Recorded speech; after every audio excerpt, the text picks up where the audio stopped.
In this tutorial, we're going to look at a practical example of the basic features for using the Note whiteboard in your lessons. Let's get started.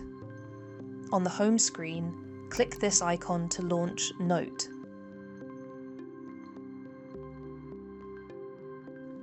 Your whiteboard is organized as follows. On the left, the menu for saving, importing media, or adjusting your whiteboard settings. In the center, the toolbar. And on the right, your slides. Let's begin by changing the background color of your board. Click on Menu, then Theme. The first tab shows you themed backgrounds, such as writing lines, musical staves, or sports pictures. Click on the Background tab to choose a solid background color. Now, let's insert an image. Click on Menu, then Import and Image. Select an image from the File Explorer and click OK. The image is selected when it's framed by a green border. Position it on the slide using your finger or your stylus.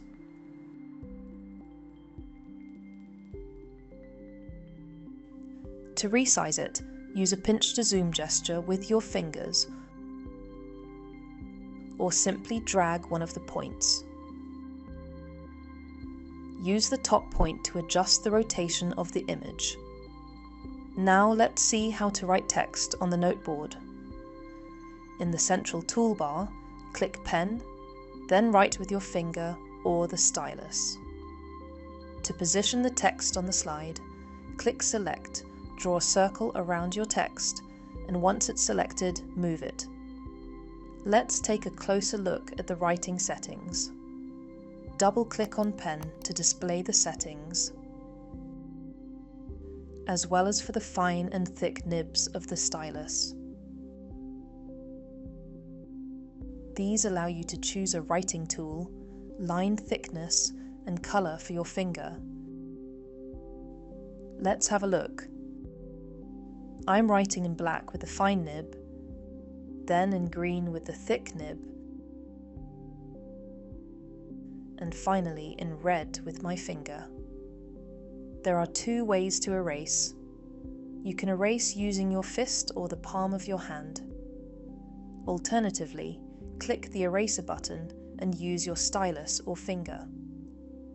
Click the eraser button a second time to adjust its size.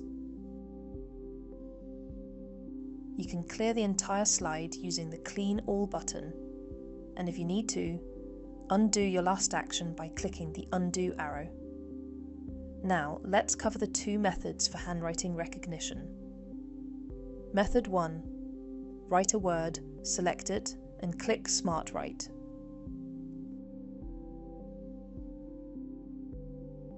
Method 2. Open the writing settings and select the AB writing tool for your finger, or for the fine or thick nibs of the stylus. Moving on to shape recognition. On the right of the toolbar, click the More button, then Shape. Click this icon and choose your line color.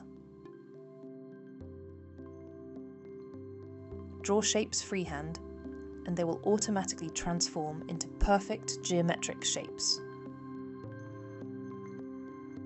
Now, let's add a new slide and insert a PDF. At the bottom right of the board, click the plus to create a slide. To insert a PDF, click Menu, then Import and PDF. Choose a PDF from the File Explorer and click OK. Each page of the PDF will open on a new slide.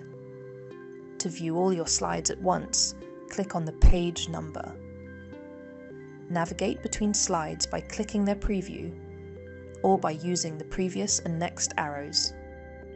Let's continue our exploration of Note's basic tools with tables and mind maps. Let's start with the table. In the central toolbar, click the More button, then Table. Select the number of rows and columns for your table and click Insert. The size of the cells will automatically adapt to what you write inside them. Here is how to modify your table. Select the table. click the plus or minus signs to add or delete rows and columns. Use your fingers to adjust the size of the table by pinching or stretching. Now for the mind map. In the central toolbar, click More, go back to the main menu and click Mind Map.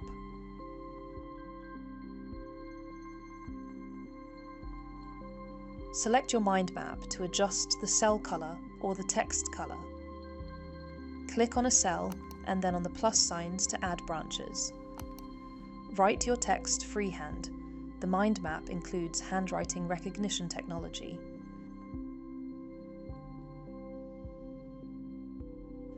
Finally, let's finish with pair mode.